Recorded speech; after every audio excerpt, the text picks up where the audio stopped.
Dios les bendiga, gloria a Dios. Estoy más que agradecido del Señor por cada uno de ustedes que están aquí dándome apoyo. Gracias por el apoyo que me están dando en los videos, que están comentando. Me están escribiendo personas, me están impulsando, me están haciendo preguntas, me están diciendo que están llevando un estudio de forma sistemática, me están preguntando, me están dando sugerencias y eso me impulsa a seguir grabando. Sé que estos videos pueden ser un poco cansón porque son de temática de estudio, de enseñanza, pero si usted le pone empeño, si usted le pone esfuerzo a esto, usted le puede sacar mucho provecho. Créanme que yo le estoy sacando todo el provecho del mundo a estos estudios. Estoy entendiendo el proceso del canon de una forma bien bonita, gloria a Dios. Y aquí a través de estos videos que comparto con ustedes, puedo sacarle provecho y aprender el por qué tenemos la Biblia que tenemos, por qué 66 libros, por qué no 73, por qué se dejaron algunos libros fuera, por qué otros hubo duda de que estuviesen en nuestra Biblia. Todo ese proceso, gloria a Dios. Recuerde que le dije que en esta jornada que estamos teniendo del canon, íbamos a tener que dar unas 3, 4 clases porque es bien amplio. Mire, el proceso para nosotros llegar a tener la Biblia que hoy tenemos en mano fue bien amplio, bien largo, bien extenso. Fueron unos 1000 y pico de años hasta poder llegar a lo que hoy es la Biblia que tenemos a mano. La semana pasada o en el video pasado estuvimos hablando de la necesidad del canon. ¿Por qué era necesario organizar los libros? ¿Por qué era necesario dividir qué era escritura, qué no era escritura? En ese video que va a estar saliendo una seña por ahí, por si usted no lo ha visto, para que vaya y lo vea y vaya en secuencia. Dentro de esas necesidades era que habían doctrinas falsas, escrituras falsas, el gnosticismo, que es bien amplio y que Juan y Pablo en su momento enfrentaron mucho porque estaba introduciéndose en la iglesia del primer siglo, y todo esto hizo que hubiera una necesidad de dividir qué es lo bíblico, qué es lo verdadero, qué es lo impuro, qué es, gloria a Dios, lo que está fuera de la escritura. Y esto llevó a la necesidad de establecer el canon, de organizar el canon.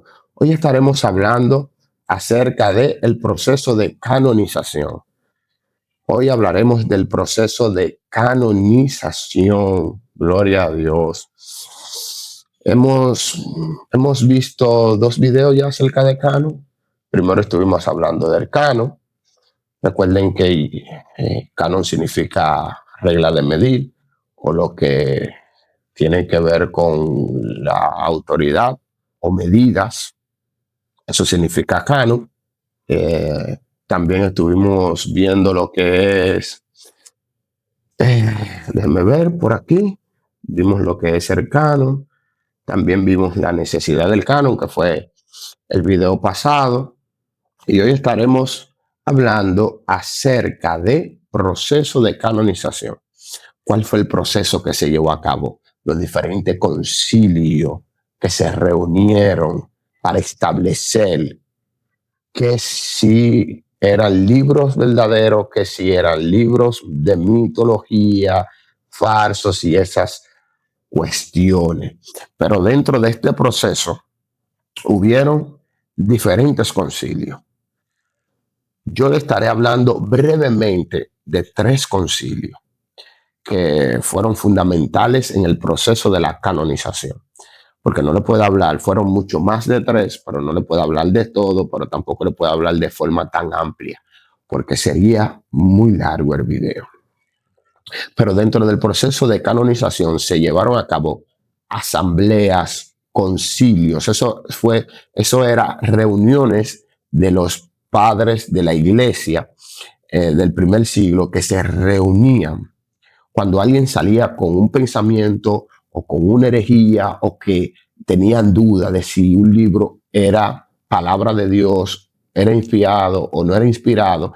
Se reunían, hacían una asamblea nacional, de un concilio, el imperio estaba muy de cerca con estos concilios. Inclusive hubieron emperadores que impulsaron estos concilios para poder llevar orden, para llevar un orden a cabo, porque la religión era fuerte, la religión estaba muy de cerca con el imperio, y cuando había un desorden doctrinal, también había un desorden entre el pueblo, había enfrentamiento entre diferentes grupos de pensamientos, de gente que seguían a un pensador, de gente que seguía, no a un pensador, sino a un padre de la iglesia que tenía un pensamiento acerca de si Jesús fue creado, si Jesús fue engendrado, de si Jesús era parte del Dios Trino, o si simplemente fue un ente que fue creado, que eso llevó a un concilio que podemos verlo más adelante. Pero esto causaba división, enfrentamiento, gente que eran llevados a quitarle la vida por esta situación, por creer algo que era contrario a lo que la mayoría creían. Y esto llevaba a que los emperadores eh, llevaran a cabo estos concilios, y los mismos padres de la iglesia se reunían para discutir. Dentro del proceso de canonización hubieron concilios que se llevaron a cabo para ver cuáles eran los libros verdaderos, cuáles eran los libros falsos. Y dentro de estos concilios, gloria a Dios, dice que el propósito de estos concilios de la iglesia fueron convocar históricamente en búsqueda de la unidad, de lo que le hablaba. Se reunían para discutir y tomar decisiones sobre diversos temas doctrinales. Ellos se reunían y no solamente hablaban de un solo tema doctrinal, sino un conjunto de temas, y allí se ponían de acuerdo, y lo que salía de ahí era la línea para llevar. Ya lo que usted creía o pensara fuera de eso, usted era visto como hereje, usted era exiliado, usted era sacado del concilio, de la organización, del área, inclusive donde se vivía. Usted era un hereje que no podía estar con los demás y todas estas cosas. Allí, como bien le decía, se llevaban a cabo las discusiones de Jesús, si era una deidad, del Espíritu Santo, de la fe, de la práctica cristiana, gloria a Dios, y de la naturaleza de las escrituras. Es importante recordar, esto es importante tener en cuenta, que ningún concilio hizo que un libro fuera parte del Nuevo Testamento. No fue a través de los concilios que se hizo que algún libro fuera parte del Nuevo Testamento, sino que ellos aceptaban lo que era escritura, organizaban lo que ya era escritura. Desde que se escribió, esta era escritura y palabra de Dios. Ellos lo que hacían era organizarlo. Ellos no dictaban si esto era escritura o no era escritura. Ellos lo organizaban según las medidas y las reglas y la revelación del Espíritu Santo. No que ellos dictaban, esto es escritura, esto no es escritura. No, no, no, no. Mediante la revelación del Espíritu Santo, gloria a Dios, ellos organizaron lo que ya era escritura para tenerlo diferenciado de lo que no era escritura. Tenemos que estar claros con él. Hay unas cuantas funciones más. Los concilios se reunieron para examinar los libros cuestionados en busca de la unidad y el consenso en torno a la canonicidad, distinguir entre lo inspirado y lo no inspirado. Y hay unos cuantos concilios que son bien clave. Nosotros vamos a hablar de 3. No podemos hablar de todos porque son muchos. Pero vamos a hablar de unos que son claves en cuanto al canon. Hubieron más que se reunieron no solo para hablar del canon, sino de otras cosas. Por hoy vamos a hablar de unos cuantos. Y está el concilio de la Odisea en el 363 después de Cristo. Se llevó a cabo en la Odisea. Casi siempre esto llevaban el nombre de la ciudad de donde se reunían. Gloria a Dios. Esto se llevó a cabo en la Odisea. Es inclusive el nombre mencionado en el libro de Apocalipsis, la ciudad de la Odisea. Esta ciudad es mencionada en el libro de Apocalipsis. Este concilio fue uno de los más importantes en la definición del canon del Nuevo Testamento. Decisiones principales de este concilio. Este concilio declaró que todos los libros del Nuevo Testamento, conocidos hoy por la iglesia, eran palabra de Dios. ellos aceptaron que los 26 libros eran palabra de Dios. ¿Por qué no dije 27? Porque ellos aceptaron 26, pero tenían dudas de Apocalipsis. Entonces dejaban fuera Apocalipsis, no era aceptado. Gloria a Dios.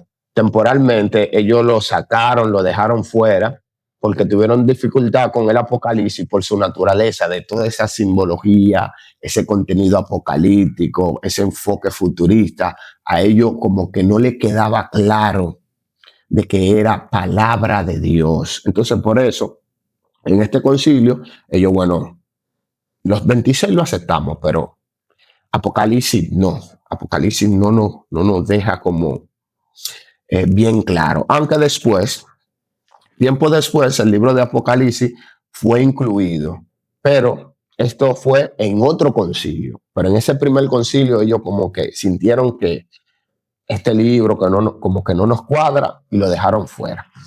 Luego está el concilio de Cartago, el 367 después de Cristo.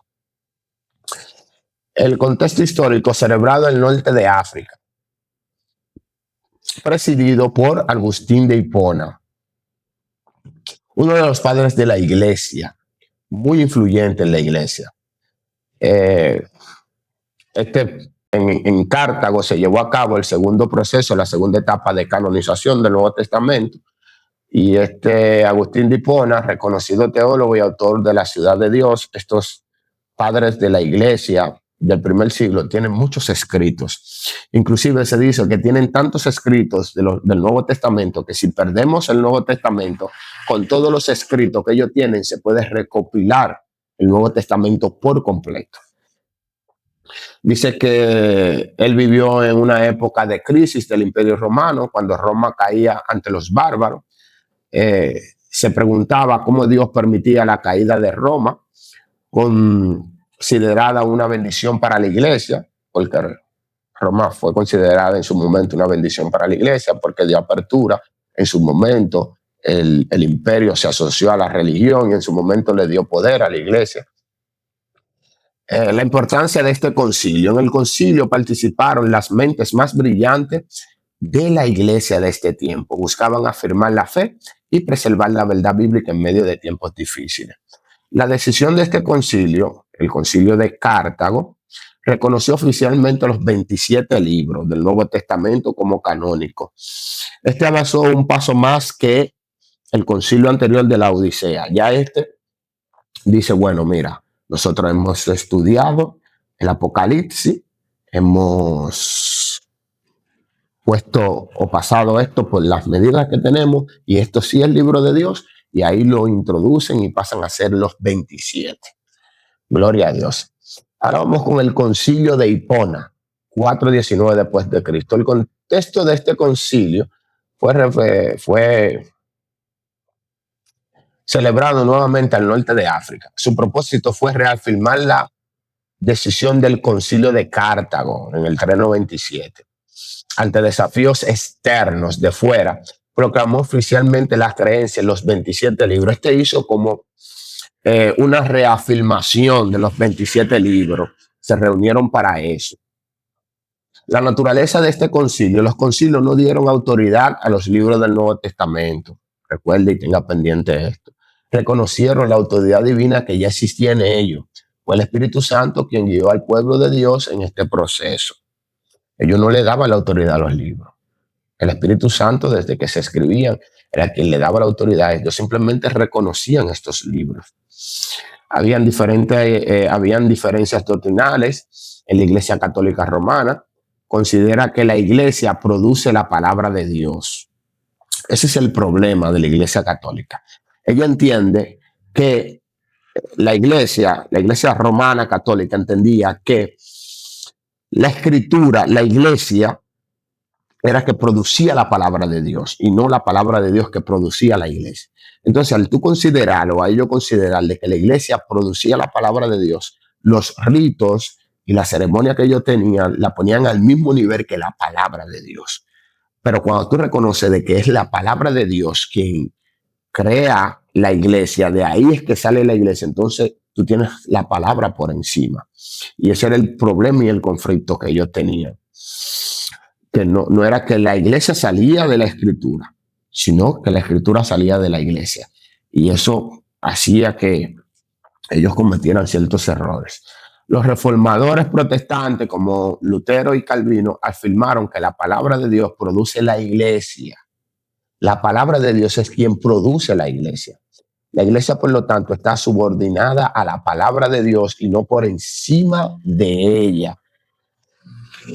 Calvino, protestante, gloria a Dios, y Martín Lutero vieron esta situación y en la Reforma Protestante dicen, no, espérate, no es la iglesia quien produce las escrituras, es las escrituras quien produce la iglesia. Entonces la escritura está por encima de la iglesia por encima de la escritura, y estos rituales fuera de las escrituras tenemos que sacarlos de aquí. Y ahí es que se arma el desorden de la Reforma Protestante en el 1545 o 1514, estoy confundido ahí, pero fue por los 1500 por allá que se arma la Reforma Protestante. 31 de octubre, ciertamente, estamos casi celebrando la Reforma Protestante, que el enemigo ha querido empañar el 31, gloria a Dios, con el asunto de Halloween. Nosotros como cristianos, el 31, debemos de subir una imagen de la Reforma Protestante para que no quede esclizado y empañado por el Halloween, que el Señor reprenda al diablo.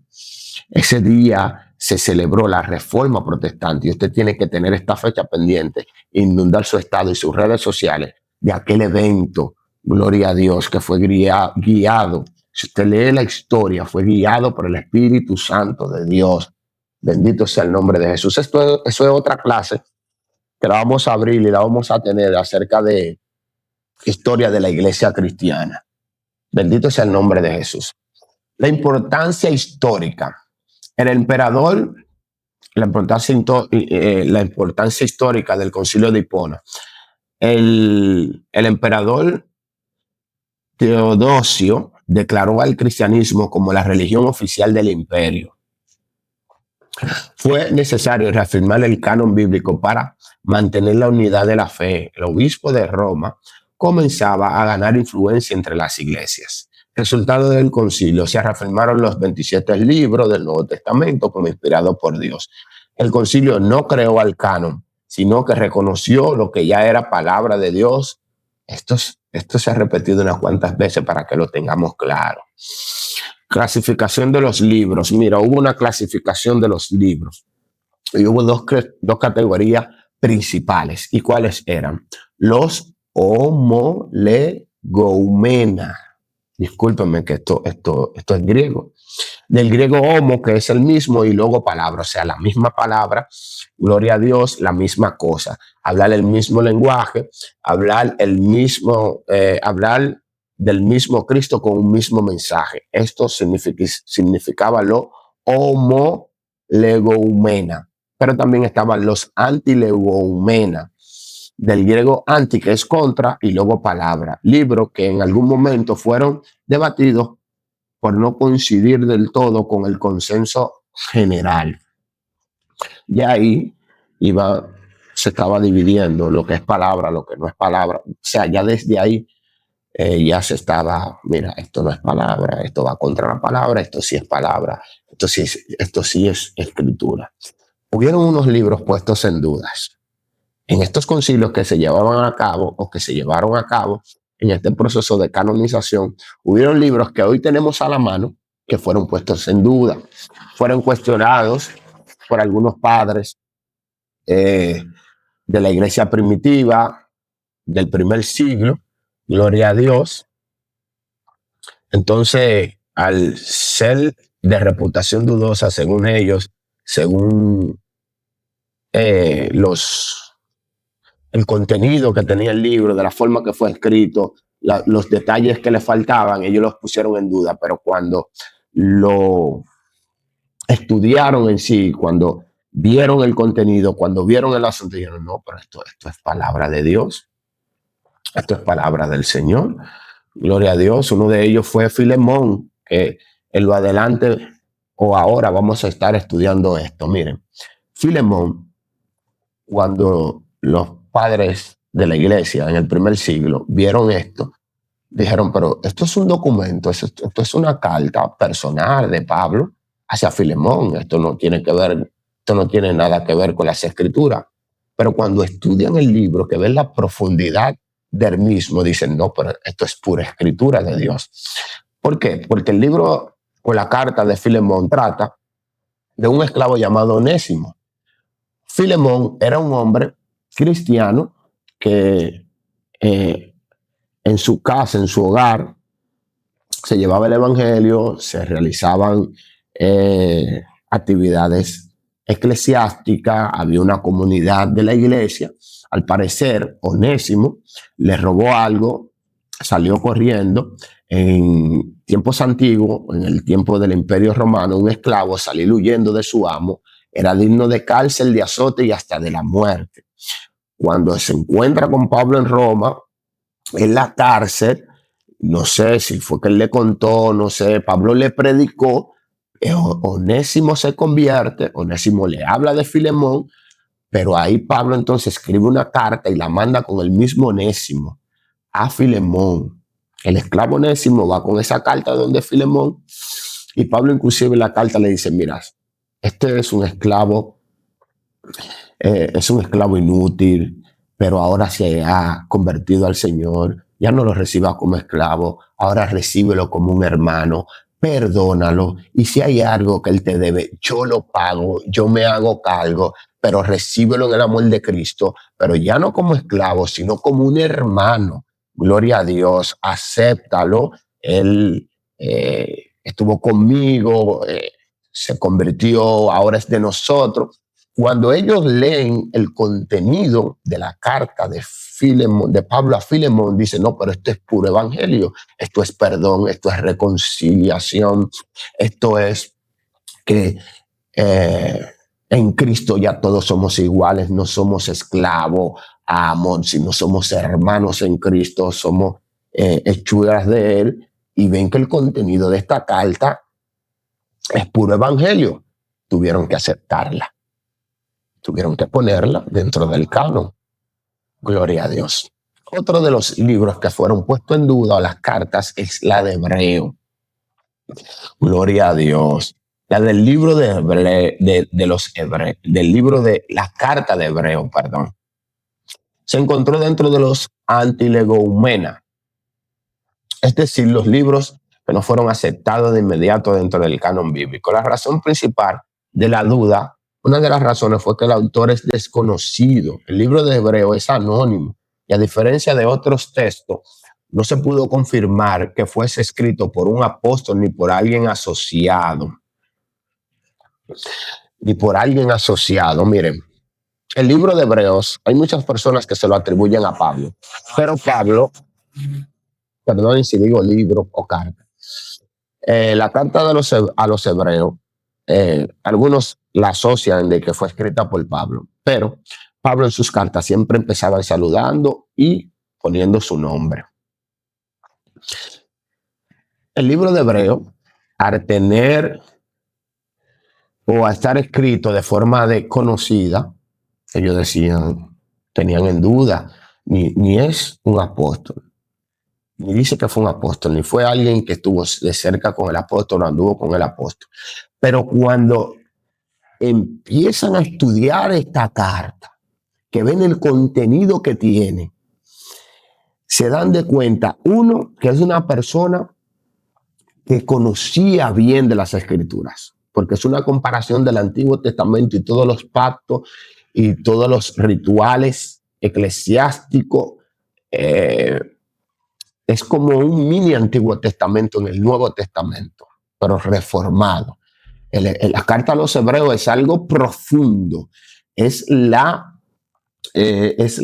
como la actualización del Antiguo Testamento, es el cumplimiento de todo el Antiguo Testamento, el cumplimiento en Cristo. Cuando ellos ven el contenido de la carta a los hebreos, ellos dicen, no, pero esto es puro evangelio, esto es pura palabra de Dios, esto no se puede quedar afuera. Y si usted ha estudiado el libro de los hebreos, miren, hace comparación de Cristo con los ángeles y Cristo queda superior a los ángeles. Hace comparación a Cristo con los sacerdotes y Cristo pasa a ser el sacerdote por excelencia y por encima de los sacerdotes. Hace comparación con Melquisedec, a Jesús según el orden de Melquisedec.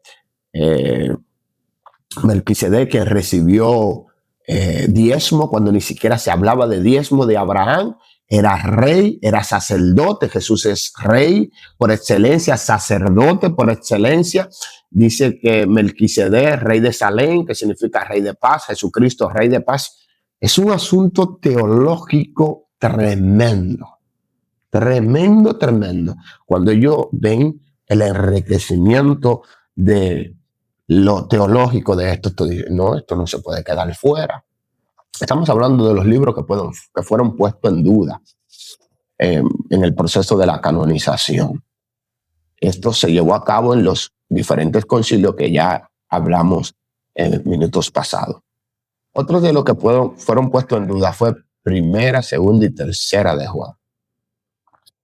Esto, sorprendentemente, las 3 cartas de Juan fueron colocadas en categoría de antilegomena, es decir, libro cuya canonicidad fue discutida en los primeros siglos. Razones de duda. Estas cartas son anónimas, no reclaman su auditoría directamente, además son breves y sus destinatarios son desconocidos, lo que indica que no estaban dirigidas a una persona o a un grupo específico. Y era de circulación bien limitada en aquellos tiempos. Circuló poco, todas estas cosas. Hizo como que se fuera puesta en duda, es anónima, no se dice a quién se le envía, no circuló mucho, pero cuando también ellos estudian estas cartas, reconocen que las cartas son pura teología de Juan. Su estilo, su vocabulario, su énfasis hacia el amor, hacia la verdad, hacia la comunión, reflejan el pensamiento del apóstol. Entonces se dan de cuenta, no, pero esto es escritura de Dios. Aunque fueron puestos en duda, se dieron cuenta que era palabra inspirada. Otro que fueron puesto en duda, o fue puesto en duda, fue segunda de Pedro. Primera de Pedro no tuvo ningún problema en ser aceptado. Ellos la estudiaron, esto es. Pero en segunda de Pedro, Pedro habla acerca de eventos futuros y ellos lo ponen en duda. De igual forma, cita libros antilegoumenas, o sea, libros oscuros, libros ocultos, los libros que fueron dejados fuera. Como ven que segunda de Pedro tiene estos eventos apocalípticos, ellos lo ponen en duda y dicen que este libro menciona de documentos que no eran canónicos, de documentos, déjame ver específicamente, de documentos, a ver, había tomado tomado documentos de la epístola de Judas, que también había sido cuestionado en esa época por su Judas fue puesto en duda, porque Judas menciona libros apócrifos en su escritura. Segunda de Pedro, Pedro viene y cita a Judas, que Judas citó escrituras apócrifas. Entonces ellos pusieron en duda, esta gente están mencionando o tomando cita de libros apócrifos. Por eso fueron puestos en duda y por poco quedan fuera, igual que segunda de Pedro como Judas. Pero esto no importa porque verdad es verdad, no importa de dónde se tome. Tú la puedes tomar de un libro apócrifo, tú la puedes tomar de los libros aceptados. Si es verdad, es verdad. Pablo en su momento citó filósofos que dijeron verdades y él lo tomó, lo citó, haciendo referencia de que la verdad es la verdad, ya sea que la haya dicho un apócrifo, ya sea que la haya dicho un antisemita, verdad es verdad. Y ellos, al estudiar a Judas, al estudiar a segunda de Pedro, ellos dicen, no, esto es escritura de Dios. Lo que ellos citaron es una verdad, aunque haya sido citada de estos libros. Por último, para cerrar, Apocalipsis. Este fue uno de los que más problemas dio para ser aceptado. El libro de Apocalipsis. El libro de Apocalipsis fue considerado parte de los antilegoumenas, es decir, libros discutidos dentro del canon. Fue el más debatido del Nuevo Testamento, principalmente por su lenguaje simbólico y su contenido difícil de interpretar. Es que le digo, hasta ahora, hasta hoy, yo no me he sentado a leer el libro de Apocalipsis. Yo he leído reseñas, tengo un libro que me regalaron por ahí, inclusive de Apocalipsis, que habla acerca de Apocalipsis y Daniel, porque son libros que hablan de eventos futuros y de forma simbólica, para yo poder sentarme. Hay gente que se sientan a interpretar la simbología. Yo respeto eso. Yo, para poder leer Apocalipsis, voy a tener que sentarme con ese libro, esas simbologías, esos asuntos, y lo voy a hacer con mucho cuidado. No me detengo a hablar mucho de él, al menos que el Espíritu Santo me diga, me revele algo, porque hay mucha simbología, hay mucho asunto. Por mucho tiempo se tuvo a la Iglesia Católica como la Gran Ramera, después eso cambió, porque leído desde el Apocalipsis, muchas personas han hablado muchos disparates del Apocalipsis, lamentablemente. Así que eso, para usted leerlo, pida al Espíritu Santo que le ilumine, que le ilumine. Que inclusive los padres apostólicos, los padres de la Iglesia Apostólica del primer siglo, inclusive lo pusieron en duda, inclusive tomaron su lucha para poder aceptarlo como libro o palabra de Dios. Esto es proceso de canonización. Hemos visto los libros que han sido puestos en duda, el proceso que se llevó dentro de los concilios para aceptar unos libros, para dejar fuera otros libros. A modo de conclusión, dice aquí, al inicio de la exposición acerca del canon, se dijo que la canonicidad es una declaración de fe. Adicionalmente, hacer una declaración de fe, sin embargo, hay visiones históricamente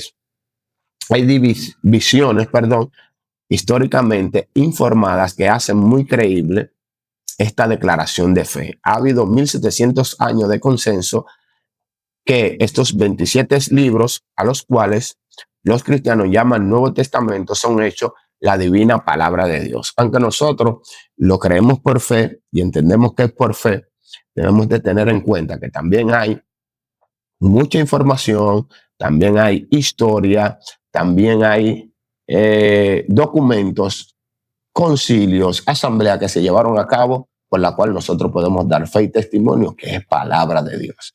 Así que Dios te bendiga, Dios te guarde. Esto ha sido el proceso de canonización. Vamos a dar un último paso del canon, y es el contenido del canon, para ya luego entrar a Mateo, Marcos, Lucas, y cada uno desarrollar el estudio de cada uno, en qué tiempo se escribió, contexto político, geográfico, y así sucesivamente. Le doy gracias por llegar hasta aquí, gracias por el apoyo, gracias por comentar, gracias por estar ahí. Gloria a Dios, sigan escribiendo, sigan dando referencias, sigan comentando y diciéndome qué puedo arreglar y qué no puedo arreglar, pero traten de llevar este estudio de manera sistemática para que le saquen provecho. Dios le bendiga, Dios le guarde, y nos vemos en una próxima entrega de un próximo video. Gracias. Dios le bendiga.